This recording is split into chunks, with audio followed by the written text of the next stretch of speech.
Les régions les plus urbanisées de l'Afrique sont les zones du littoral du Maghreb et d'Afrique de l'Ouest.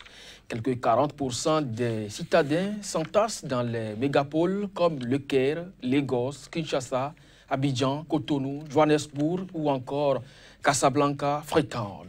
Les 60% restants étant concentrés dans des villes de moins de 500 000 habitants. En Afrique, en 2050, plus d'1 milliard d'Africains seront des citadins contre 400 millions actuellement et 20 millions il y a donc déjà en 1950. Cette explosion démographique urbaine en Afrique est-elle source de progrès économique ou à la fois source et conséquence de la pauvreté? C'est bien sûr le thème central de cette émission. Pour en parler, je reçois pour vous Gontran Kenom, président de l'ONG Nature et Vie Prolongée. Il est également expert en stratégie de communication environnementale et en développement durable. Monsieur Kenom, bonjour et merci d'être là. Bonjour, monsieur le journaliste. En face de lui, c'est Saïd Rumponou. Il est également responsable d'ONG. C'est bien sûr IDID ONG, entendez, Initiative pour un développement intégré durable, expert en changement climatique. Bonjour et merci d'être là également. Bonjour, monsieur le journaliste. Avant de retrouver donc nos invités pour la discussion, place à la virgule.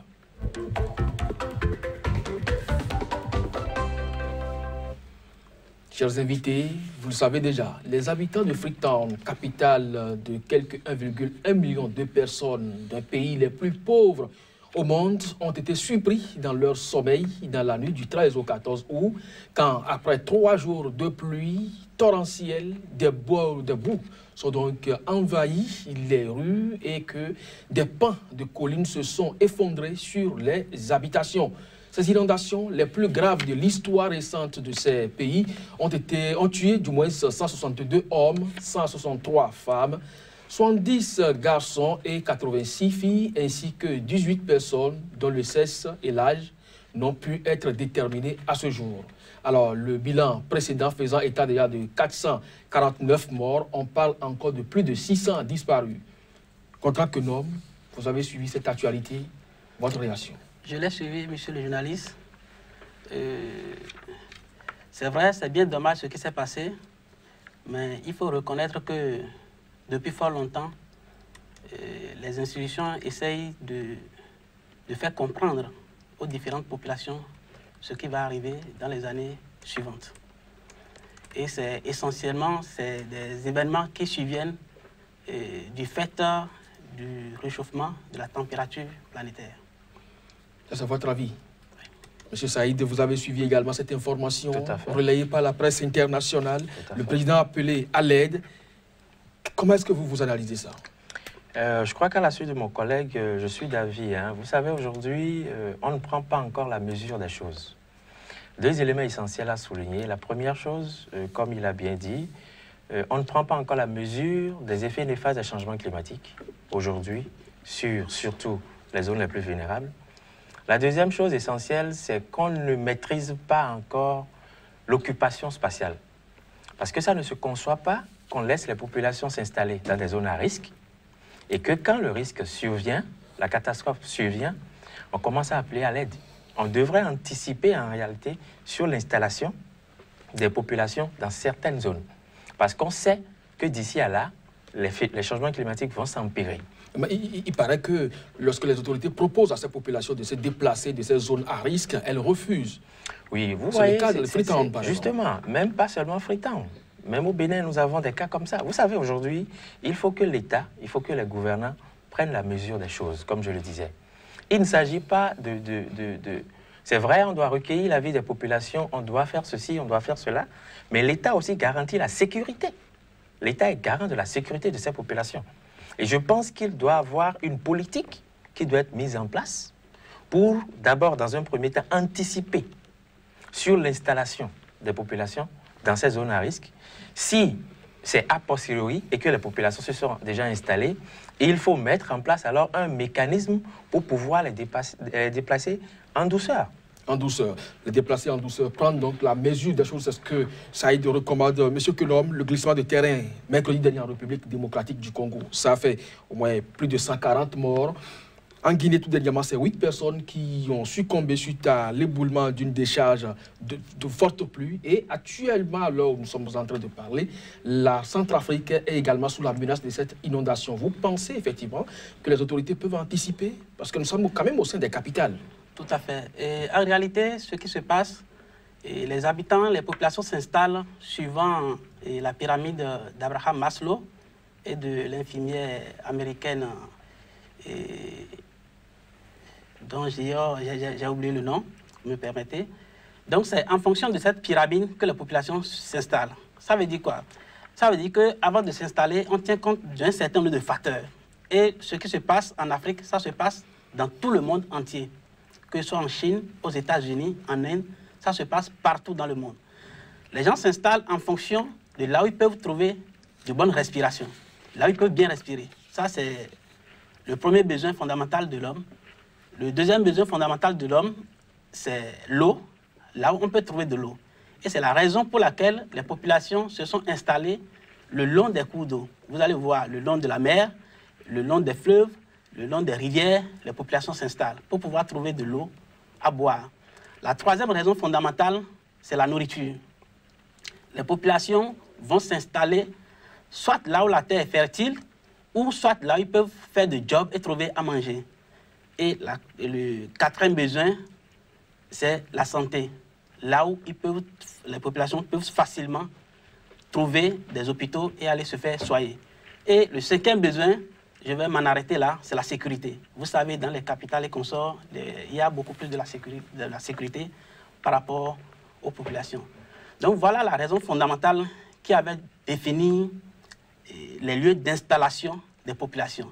Donc au départ, il n'y avait pas de lotissement avant l'installation des populations. Les populations se sont installées et après, il y a ce qu'on appelle le remembrement.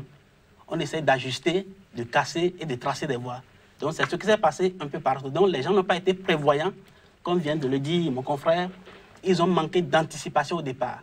Donc actuellement, ce qu'il y a lieu de faire, c'est de s'adapter aux conditions. Parce que faire déplacer les populations, c'est tout un problème. Je vous donne le cas de Gambier.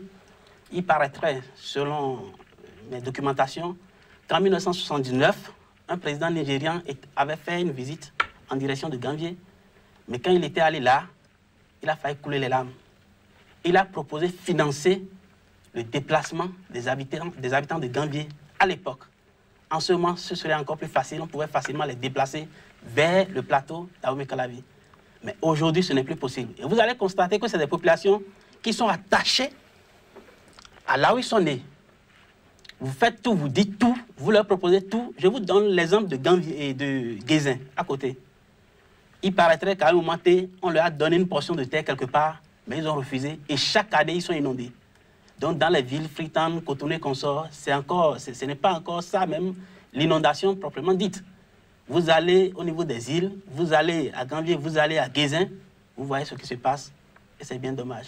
Maintenant, c'est de faire l'effort, de faire savoir aux populations ce que c'est que le changement climatique, ses impacts, pour que les populations même réfléchissent, pour pouvoir développer des mécanismes d'adaptation. C'est de ça il est question. Alors, les populations doivent donc être impliquées dans n'importe quel projet aujourd'hui de relogement. Mais lorsque vous parlez, vous, M. Saïd, tout à l'heure, d'aller avec douceur, et que votre co-débatteur estime que ces populations s'attachent beaucoup plus à leur terre natale, vous ne voyez pas qu'il y a contraste? Non, pas du tout. En fait, il faut relativiser. Quand je parle de déplacement, il y a des zones dans lesquelles l'adaptation n'est pas possible. L'adaptation, c'est quoi? Je tiens compte des phénomènes extrêmes, je tiens compte des changements climatiques et j'essaie de voir quels sont ces impacts et d'anticiper. Par exemple, il y a des zones dans lesquelles on peut faire des infrastructures. Vous savez, quand je prends le cas de Cotonou pour revenir à l'échelle nationale, il y a l'érosion côtière. Mais on ne demande pas aux populations de déguerpir. Mais l'État a entrepris la construction des épis pour freiner l'érosion, donc l'élévation du niveau de la mer et ses conséquences.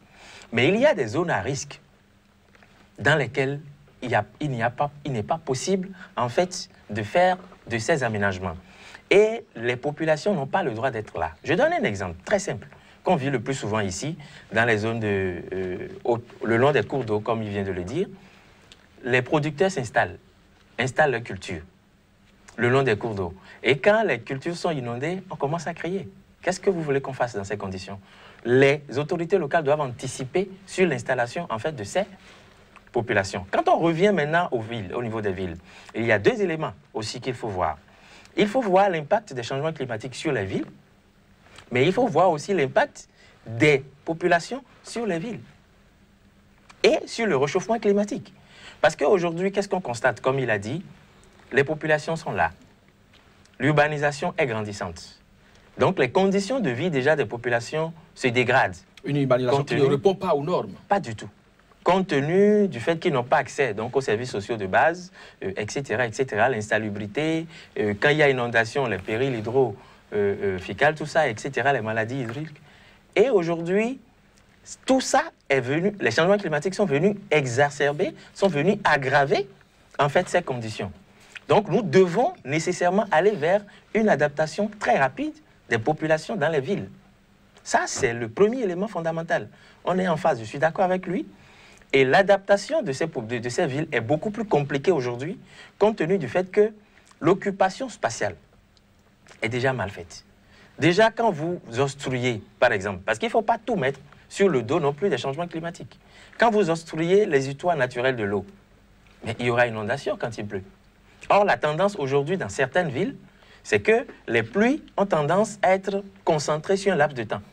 Nous avons vu à Ouaga à côté 200 mm d'eau de pluie en une journée. C'est de cela qu'il est question. Les villes ne sont pas apprêtées, ne se sont pas apprêtées à subir ce genre de stress. Donc, il faut pouvoir vraiment voir dans quelles conditions... à l'eau. Exactement. Dans quelles conditions on ne peut plus déloger, on ne peut plus tout revoir, mais dans quelles conditions mettre en place une certaine spatialisation pour aérer un peu, pour permettre quand même à la ville de mieux respirer et pour permettre à la ville de mieux gérer justement ce trop-plein en fait de population. Monsieur Kenom, quand je vous suis, on a l'impression que finalement cette urbanisation n'est pas de nature à favoriser même le plan économique au niveau des capitales africaines. Pas du tout.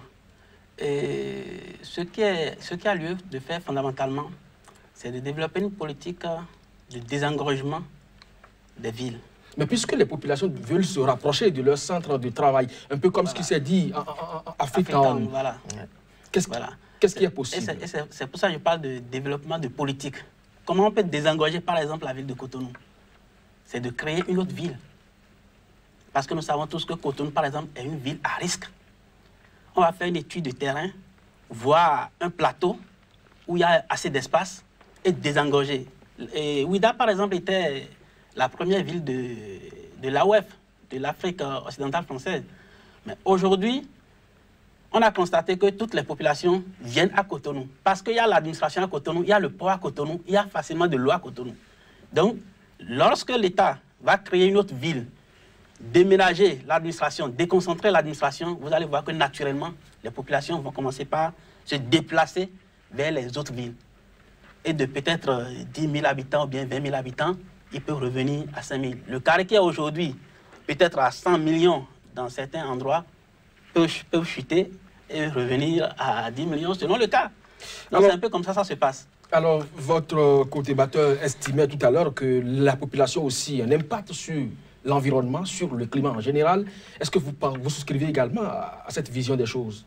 Effectivement, la population a un impact, mais l'impact n'est pas direct en termes de climat. C'est vrai, il y a émission de gaz, mais quelle est la quantité d'émissions de gaz? Par exemple, si je prends le cas du Bénin, de la ville de Cotonou, quelle est la quantité? Donc, véritablement, c'est ce que les autres émettent qui trouble le climat et nous subissons les conséquences. Donc, ce qu'il y a lieu de faire primordialement par rapport aux inondations et consorts, c'est de développer des politiques pour déplacer les populations. Et l'autre aspect, c'est de voir, parce que les émissions, les gaz à effet de serre et consorts constituent encore des éléments qui agissent sur la santé humaine. Donc, c'est de comment prendre en charge rigoureusement les populations qui vivent dans certains milieux. M. Saïd, quel est l'autre impact que vous voyez des populations sur l'environnement, sur le climat? Déjà sur l'environnement, vous voyez les questions de pollution un peu partout, etc., des plans d'eau et autres. Mais au niveau de du réchauffement climatique, je crois que les villes et les bâtiments viennent en 3e position en termes d'importance d'émissions de gaz à effet de serre, après les industries et la déforestation. Mais aujourd'hui, dans les villes africaines, ce n'est pas ça la problématique. La problématique, ce n'est pas du tout la contribution des villes au réchauffement climatique en Afrique, puisque l'Afrique n'est pas du tout est moins contributrice, mais c'est la question de l'adaptation des villes aux effets néfastes des changements climatiques. Et je suis d'accord qu'aujourd'hui, on n'anticipe pas non plus sur la question de l'adaptation. Il y a le désengorgement qui est une stratégie d'adaptation. Il y a aussi le fait que dans les villages, aucune politique n'est menée pour éviter, pour freiner l'exode. Parce que l'urbanisation qu'on constate à Cotonou, les gens viennent de quelque part. Si le nombre a flambé, les taxis-motos, excusez-moi, si le nombre a flambé, mais ils viennent des villages. Et dans les villages, on n'a plus de la main-d'œuvre salariale pour cultiver, etc., etc. Donc, il faudra mettre en place, en plus donc, des stratégies de désengorgement de l'administration centrale. Ça, c'est un élément fondamental. Créer des villes secondaires, mais également mettre en place des projets, des programmes, des politiques pour que les villages deviennent également des villes secondaires, etc. Il faudrait développer aujourd'hui ce qu'on appelle l'adaptation continue, où on ne se base plus sur une seule ville, mais on se base sur tout le pays. Il n'est plus question aujourd'hui, compte tenu de la démographie et des projections démographiques, d'avoir 2 pôles de concentration dans un pays. Il faut que toutes les villes soient des pôles potentiels, justement, de développement économique. Voilà, de cet aspect, donc des choses. Mais l'autre chose également, ce que beaucoup déplorent, c'est que les conséquences de ces inondations en Afrique de l'Ouest sont aggravées par l'abattage systématique des plants qui entre-temps constituaient quand même des sources de freinage, par exemple des vents violents, et également constituer un frein pour l'écoulement des eaux. Tout à fait. Et c'est ça que j'expliquais au départ. Est-ce que vous notez cela vraiment dans les capitales? C'est une réalité. Et c'est ça que je disais. Les populations se sont installées le plus près des cours d'eau. Alors qu'en principe, entre les populations et les cours d'eau, il devrait avoir ce qu'on appelle barrage d'air. Ces barrages doivent séparer les populations. Et quand l'eau, dans son écoulement, arrive au niveau de ces barrages, les barrages constituent de filtres. D'abord, et ralentit aussi la vitesse d'écoulement. C'est la faute aux populations ou aux autorités? Bon, je dirais les deux. Si je prends le cas de la ville de Cotonou, vous me permettez, si je cite souvent cet exemple, on sait depuis quand la ville a été créée. Mais est-ce que les Béninois même étaient impliqués au départ? Les Blancs étaient venus de façon stratégique pour faire une opération. Et déjà, je peux vous dire, déjà en 1885, il y avait une grande inondation à Cotonou. Et c'est ça qui avait fait que ce que vous voyez, on appelle chenal, bien lagune de Cotonou là. D'autres l'appellent même lac là. Là où il y a les 3 ponts là. C'est en voulant drainer l'eau, à l'époque, suite à une inondation depuis 1885, que les gens avaient créé une rigole. Ouais, et c'est la rigole qui a évolué et qui a donné ce qu'on a vu là. C'est vrai, après, au moment où les gens installaient le port, ils ont essayé d'aménager un peu. Sinon, Cotonou 1 n'était pas coupé de Cotonou 2. Vous voyez un peu? Donc, les gens se sont installés pêle-mêle au départ. Et ils ont été surpris par les zones rurales et consorts. Barrage vert, ça n'existe plus dans les capitales africaines. On a vu Freetown complètement sous les eaux. Oui. Cotonou, vous l'avez cité en exemple. Un peu partout dans les grandes capitales africaines, pratiquement, il n'y a plus de plan. Qu'est-ce qui se passe? Oui, c'est ça. Il a très bien dit, c'est l'occupation anarchique. Et aujourd'hui, il est quasiment impossible de revenir en fait à un état d'occupation spatiale voulue ou idéale. On n'a plus d'espace. Et vous savez, aujourd'hui, quand je prends le code foncier béninois, chacun a sa terre. Et donc, le monsieur a son titre foncier en béton, comme on le dit vulgairement, et il est installé dans une zone purement inondable, 100% inondable. Vous voulez faire quoi? Il faut, c'est pour ça que je reviens, il faut que l'État prenne ses responsabilités. En construisant donc, en mettant en place des infrastructures, d'accord, qui permettent un tant soit peu de soulager. Parce qu'il faut relativiser. Hein. Il y a des situations qu'on ne peut plus corriger, mais on peut atténuer les impacts néfastes sur les populations. Mais il y a des situations qu'on peut encore rattraper en mettant en place des infrastructures ou en diminuant justement le nombre de population concentrée dans ces milieux-là. Mais l'autre élément important sur lequel je voudrais revenir rapidement, c'est la question de l'adaptation, même par rapport à la politique démographique. Il ne faudra pas voir la politique spatiale uniquement. Qu'est-ce qui est fait aujourd'hui quand on prend un quartier pour limiter le nombre d'habitations, le nombre d'habitants, en aménageant et en réservant par exemple des zones qui devraient servir de zones tampons pour l'eau. Parce que l'eau a forcément sa place. Quand on parle d'espace tampon vert, c'est ça. Qu'est-ce qui est fait pour anticiper dans des quartiers qui ne sont pas encore concentrés? On ne fait rien. Et les populations continuent d'occuper ces zones humides qui servent réellement, naturellement, de tampons pour freiner un peu ou amoindrir les impacts des inondations. Mais quand vous parlez de prise de responsabilité de la part de l'État, d'anticipation, les prévisions en Afrique, par exemple, devraient constituer quand même une réponse efficace aux inondations. Mais malheureusement, est-ce que vous notez que ces systèmes de prévision sont vraiment efficaces? Bon, vous savez, en réalité, au niveau des États africains, il y a un problème de mesure d'accompagnement. Parce qu'au moins au Japon, on prévoit quand même quand est-ce qu'il y aura séisme, tremblement et autres. On sent tout ça à travers les prévisions. Oui, tout à fait. Mais il faut reconnaître que des fois, ça échappe. Parce que si je prends le cas... Mais à quelques millimètres près. Effectivement, à quelques millimètres près. Maintenant, si je prends le cas du Bénin, est-ce que nous avons tout ce qu'il faut pour prévoir? C'est ça le problème. Est-ce que nous avons tout ce qu'il faut? Un État indépendant. Même un petit tremblement de terre, c'est la Côte d'Ivoire qui nous renseigne sur ce qui s'est passé et où cela s'est passé réellement au Bénin. J'ai dit, même un petit tremblement de terre, quand ça se passe au Bénin, c'est la Côte d'Ivoire qui nous renseigne. Donc, nous n'avons pas, dans les États africains, la plupart du temps, il n'y a pas les moyens nécessaires pour avoir l'alerte le plus tôt que possible afin de pouvoir prendre des mesures adaptées. 57 ans d'indépendance. Oui, moi je crois que... C'est ça la souveraineté? Je reviens sur le fait qu'on ne prend pas encore la mesure des choses. Ce n'est pas concevable, monsieur le journaliste, qu'aujourd'hui, les États ne disposent pas de système d'alerte précoce. Ça ne se conçoit pas, compte tenu du fait que tout le monde sait que les phénomènes extrêmes climatiques, les inondations, surtout, puisqu'on parle des villes, vont s'empirer dans le temps. Mais aujourd'hui, le système d'alerte précoce comprend quoi? Il y a d'abord la question des prévisions. C'est vrai que la fiabilité n'est pas à 100%, mais il faut mettre en place des centres de calcul avec des experts qui existent et qui permettent, un tant soit peu, avec les données climatiques qu'on a, de faire des prévisions qui se rapprochent plus ou moins de la réalité.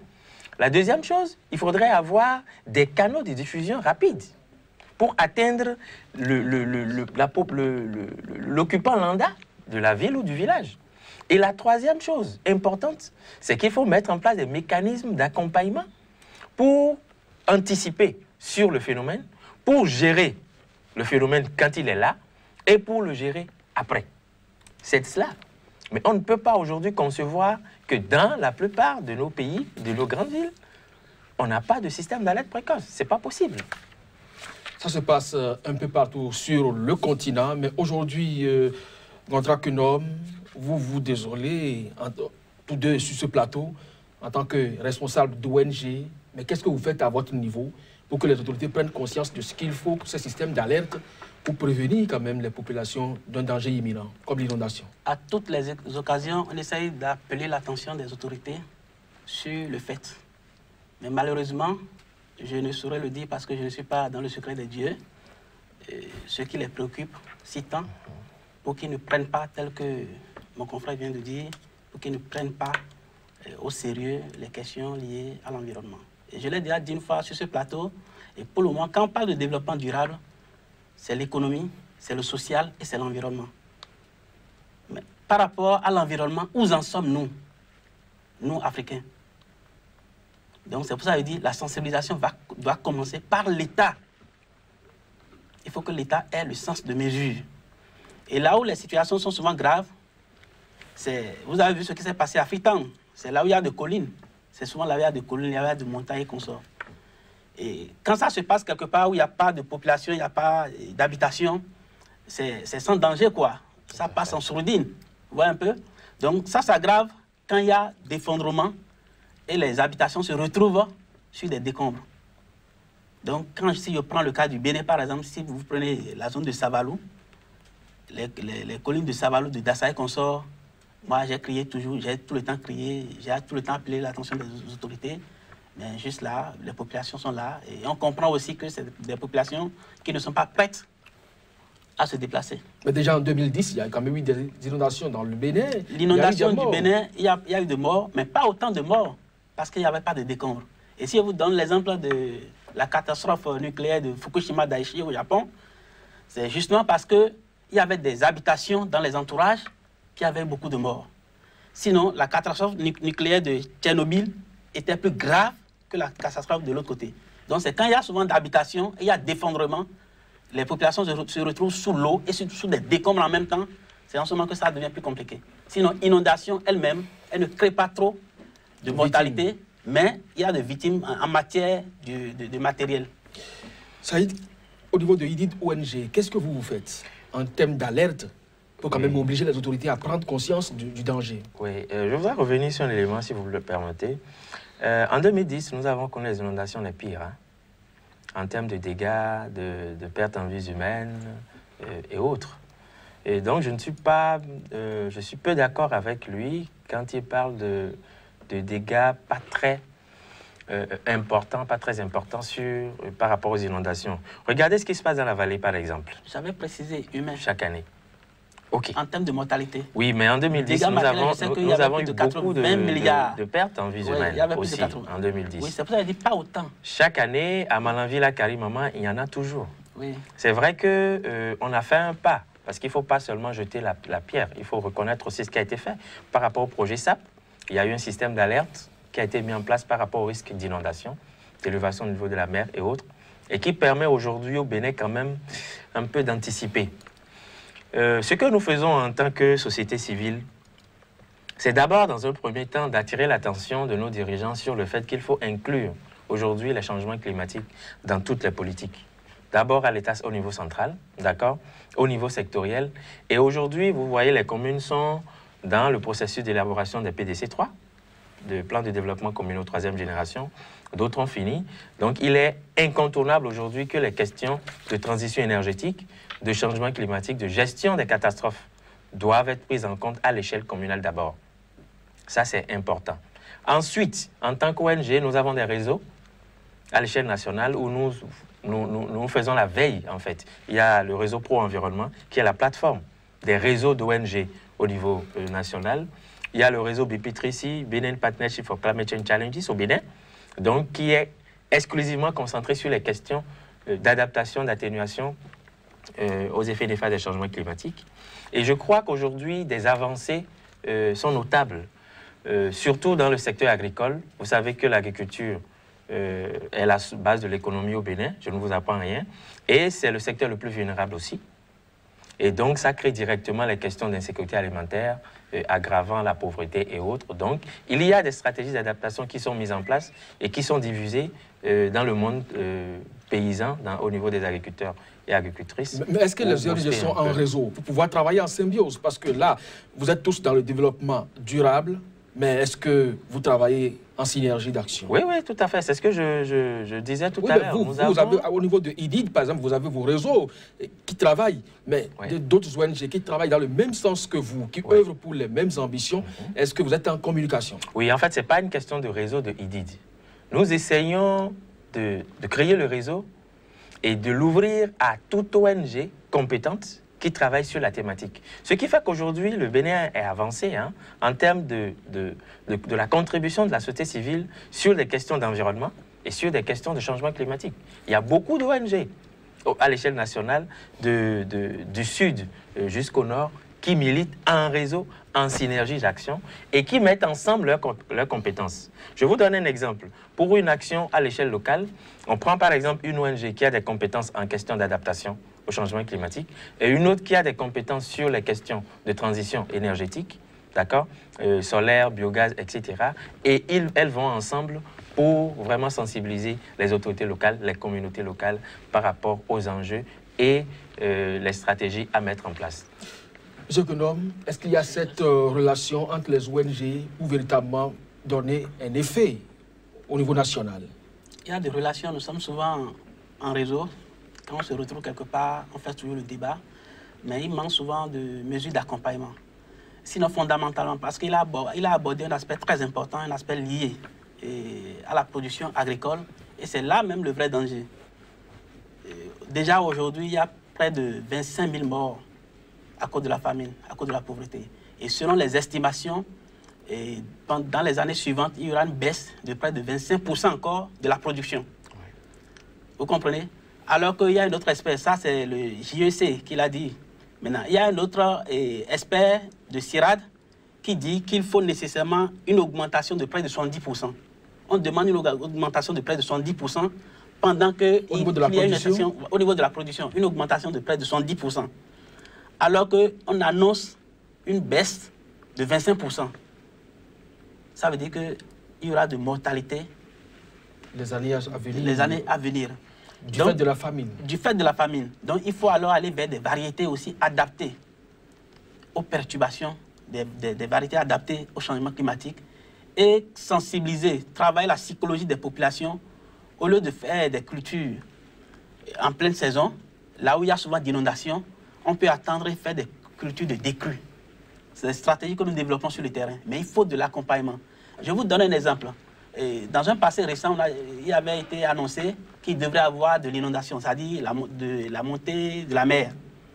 Et tout le monde était informé. Le jour-là, spécialement, moi, je suis allé à la plage.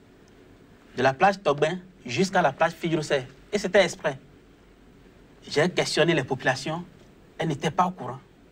Les plus concernés n'étaient pas au courant. C'est ça. Je dis bien, les plus concernés n'étaient pas au courant.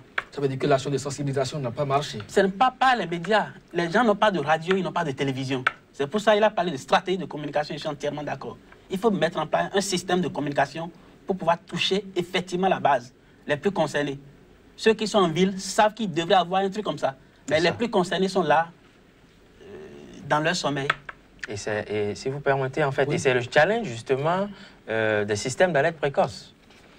C'est vrai, les scientifiques vont faire leur travail en termes de prévision et autres, mais il faudrait que celui-là qui a besoin de l'information, pour prendre les mesures qu'il faut pour anticiper sur la survenue, d'accord, du risque climatique annoncé, soit au courant et sache également qu'est-ce qu'il faut faire pour y faire face. Une chose est d'avoir l'information d'abord, une autre est de savoir qu'est-ce que je fais. C'est vrai, il y a risque d'élévation du niveau de la mer, il y a risque de dégâts et autres, mais qu'est-ce que je fais pour y faire face? Justement, quand vous prenez par exemple le continent africain, dans cette façon de gérer ses risques et les autres continents, est-ce que vous ne voyez pas qu'il y a un grand fossé? Qu'est-ce qui explique ça? Bon, la façon de gérer... Par exemple, tout dernièrement, en Inde, même des éléphants ont été mobilisés pour déplacer des populations, des hélicoptères ont été mis à contribution, et les populations étaient au fur et à mesure informées. Il y a une promptitude. Voilà, mais au niveau de l'Afrique, vous, par exemple, vous avez fait cette expérience, vous avez remarqué qu'effectivement, les mises en cause ne sont même pas informées. Alors, s'il y avait la catastrophe, comment on peut les aider? Et c'est là la vraie question. En temps normal, dans ces conditions, chaque État définit d'abord des zones. Là, ici, il faut déplacer les populations, les déplacer, aller les mettre où? On prévoit tout ça. Quand il sera question de les déplacer, avec quel mécanisme, avec quelle stratégie? Mais c'est pour ça qu'il dit, nous sommes dans un sommeil profond et le mieux serait d'informer les populations et ceux-là qui sont en mesure de quitter certains milieux vont quitter. Ceux qui pensent qu'ils vont rester, vont rester. Mais en ce moment-là, ils vont faire comme Bangladesh. Vous allez au Bangladesh, tout le monde sait nager. Si vous vivez dans certains milieux, vous devez vous adapter au milieu. Il faut aller à Ganvier. Les gens crient à Cotonou, mais à Ganvier, les gens sont sur l'eau. Avant, entre l'eau et les habitations, et le début des habitations, c'était à peine 1 mètre. Mais suite à l'inondation de 2010, aujourd'hui, ils ont augmenté de près de 3 mètres. Certains, ceux qui construisent actuellement, ils augmentent. Vous voyez un peu? Donc, il faut de l'adaptation par rapport à ces problèmes. Et là, il faudrait que les populations soient au courant de l'information. La loi fondamentale... Parce que quand on parle de climat, vous allez vers les populations, vous leur dites climat. Même les intellectuels, climat. Ils ne savent pas ce qu'on appelle climat. Ils vont penser que c'est seulement inondation. Alors qu'il y a inondation, il y a sécheresse, il y a les vents violents. C'est un ensemble de choses, l'ensoleillement. Il y a beaucoup de choses. Donc les populations, on ne va même pas leur parler de climat, mais on va leur parler d'un ensemble, d'un dérèglement, d'un ensemble de choses qui peuvent perturber leur vie au quotidien et ça peut survenir à tout moment. Là, les populations sont livrées à elles-mêmes Et pourtant, la loi fondamentale demande à l'État de garantir la sécurité. Oui, je crois que j'étais revenu là-dessus. Vous permettez que je revienne rapidement pour dire aussi qu'en termes de réseautage, il y a les réseaux au niveau régional. Parce qu'en termes de stratégie d'adaptation, il ne s'agit pas d'inventer. Il y a par exemple des stratégies qui ont marché ailleurs. Et donc, c'est dans les réseautages au niveau régional, au niveau international, que vous arrivez à être au courant de ces stratégies et vous les importez, vous les adaptez. Alors, en introduction, j'avais dit tout à l'heure que l'État doit garantir la sécurité de l'habitant. Ce n'est pas ce qu'on constate aujourd'hui. C'est pour ça que je ne suis pas d'accord, monsieur le journaliste, qu'on laisse un habitant s'installer dans une zone à haut risque d'inondation, à haut risque d'éboulement, et qu'on attende que l'éboulement survienne et qu'on dise que le monsieur a refusé de partir. Qui du monsieur qui a refusé de partir ou de l'État n'est pas responsable? C'est de ça qu'il est question. C'est vrai, la responsabilité est partagée, mais je crois qu'aujourd'hui, avec les pertes en vies humaines qu'on enregistre et l'importance des dégâts, il faut qu'on prenne la mesure des choses. C'est de ça qu'il est question. Et nous devons tous ensemble. Il ne s'agit pas de jeter la pierre à l'État et autres. C'est à tous les niveaux. Même au niveau local déjà, dans une commune, l'autorité doit déjà commencer par prendre la mesure des choses. Un exemple très simple. Nous savons que dans certaines zones, vous allez à Dambo, vous allez à Djong, dans la vallée, il y a des inondations, des crues cycliques. Vous allez dans d'autres villes, à Malanville, carrément, j'ai cité. Il y a des inondations cycliques. Mais nous savons que cette année, l'inondation a commencé par s'installer, les crues dans certaines zones.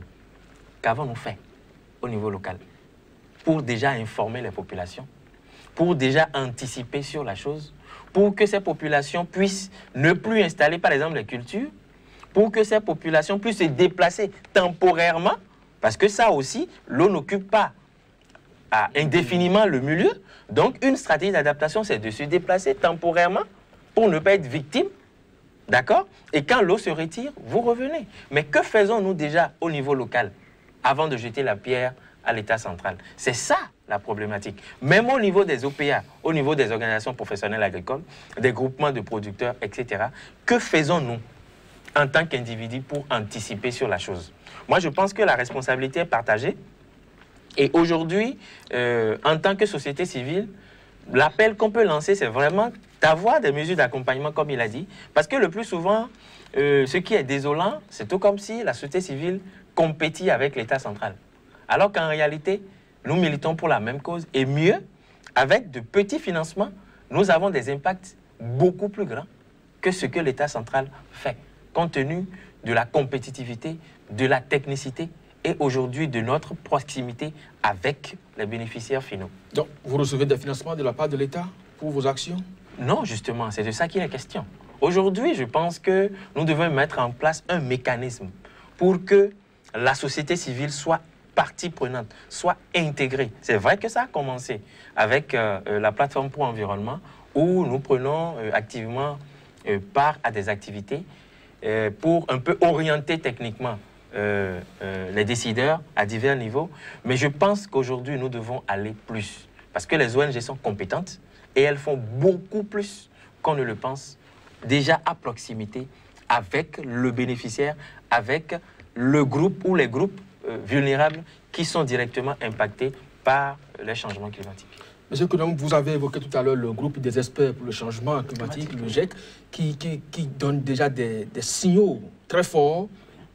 Tout à l'heure, M. Saïd parlait de réseau au plan international pour qu'on puisse incorporer les pratiques qui ont déjà fait école ailleurs. Est-ce que vous, en tant que responsable d'ONG, vous avez les financements nécessaires lorsque, par exemple, la Somalie, victime d'une famine atroce, vous apporte les réponses que aux autres ont proposées à ces changements climatiques, là-bas, vous puissiez les adapter à vos populations? Bon, c'est pour ça que je disais au départ, il manque ce qu'on appelle les mesures d'accompagnement. Il n'y a pas d'accompagnement. Vous avez les idées, vous avez tout ce qu'il faut, la capacité intellectuelle et technique.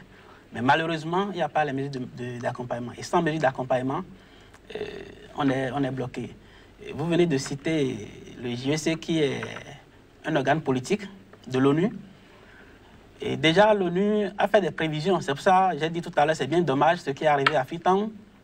Mais il y a une prévision d'au moins 300 000 personnes qui doivent mourir par an par rapport à cette histoire de changement climatique. Vous voyez un peu?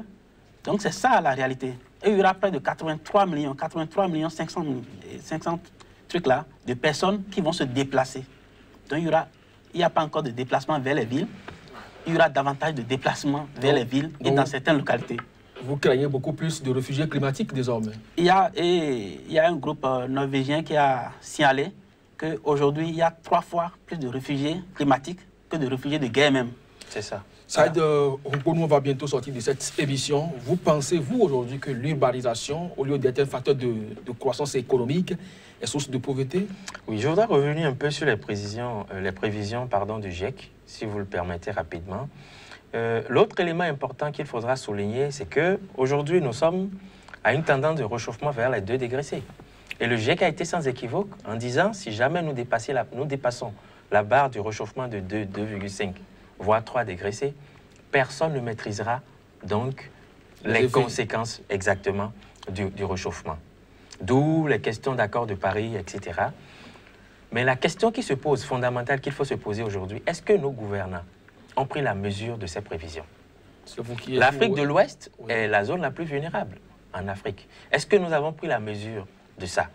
Nous avons, c'est vrai, des documents. Nous avons la contribution déterminée au niveau national, les communications nationales. Le Bénin s'apprête à élaborer son PNA, son plan national d'adaptation et autres. Mais comment ces documents sont déclinés? Comment ces documents sont mis en œuvre? Et comment déjà ces documents sont internalisés par les décideurs? C'est cela, en fait, le grand problème. Parce que si le décideur central n'est pas au courant de ça et qu'il a 5 ans à faire ou 10 ans à faire, ou 15 ans à faire ou 20 ans à faire, qu'est-ce que vous voulez qu'il fasse? Si le maire, dans une commune en s'installant, par exemple à Malanville, n'est pas au courant du fait que ces inondations vont en s'empirant, iront en s'empirant, vous pensez qu'il va l'installer comme priorité d'action à mener sur les 5 ans? Non, il ne va pas le faire. Alors, répondez maintenant à la question. L'urbanisation, selon vous, aujourd'hui, est source de pauvreté? Je crois que l'urbanisation, c'est les deux. C'est-à-dire que l'urbanisation est la conséquence de la pauvreté, puisque l'exode, si les gens migrent, c'est pour pouvoir mieux vivre en ville, en griffe, l'agriculture ne nourrissant plus son homme, n'ayant plus d'autres métiers dans les villages, ils viennent faire de petits métiers pour se nourrir en ville. Ça, c'est le premier élément. Le second élément, l'urbanisation non contrôlée aujourd'hui est source également de pauvreté, parce que la compétition étant rude et les mécanismes sociaux n'accompagnant pas, les gens sont en ville, mais n'ont plus rien à faire et par conséquent sont plus pauvres que s'ils étaient dans les villages. Et mieux, vous allez voir aujourd'hui ce qu'on constate dans les grandes villes. Nous avons les grandes habitations et à côté, nous avons des bidonvilles. Et ça se développe de plus en plus un peu partout. Et c'est l'une des conséquences justement de cette urbanisation non contrôlée. Donc c'est les deux niveaux en fait. Merci à vous. Gontran Kenom, qu'est-ce que vous pensez de ça? Est-ce que l'urbanisation aujourd'hui est beaucoup plus source de pauvreté? Oui, et tout d'abord, je pense préciser d'abord que nous devons tous comprendre que nous traversons un siècle, que le siècle actuel est le siècle qui est lié au changement climatique. C'est-à-dire que le changement climatique est la crise du siècle actuel. Donc nous devons suffisamment prendre des mesures. Et tout à l'heure, mon confrère a abordé l'aspect lié aux maires et consorts. Je me demande, parce qu'il faut aller vers les réalités. Il faut que nous finissions avec les débats idéologiques. Est-ce que les maires sont effectivement dans une dynamique de changer les choses sur le terrain, avec ce que nous voyons habituellement en Afrique et particulièrement au Bénin ici? Parfois, vous plantez 100 arbres avec des maires qui sont incapables de les entretenir. Ça, c'est la réalité du terrain. Tout à fait. Moi, je suis un homme de terrain. Donc, nous devons partir des réalités du terrain pour faire des propositions assez adaptées. Voilà. Donc, la cause de mortalité et de morbidité du siècle, c'est la crise Le changement climatique. Merci à vous. Nous avons donc compris que les changements climatiques menacent plus que les guerres. Et pour y remédier, chacun doit véritablement jouer sa partition. Chacun, c'est bien sûr les dirigeants tout comme les populations. C'était donc votre émission Angle de vue consacrée aux urbanisations sauvages avec leur effet sur la pauvreté, l'économie et en même temps le développement. À chacun et à tous, merci de nous avoir suivis et à très bientôt.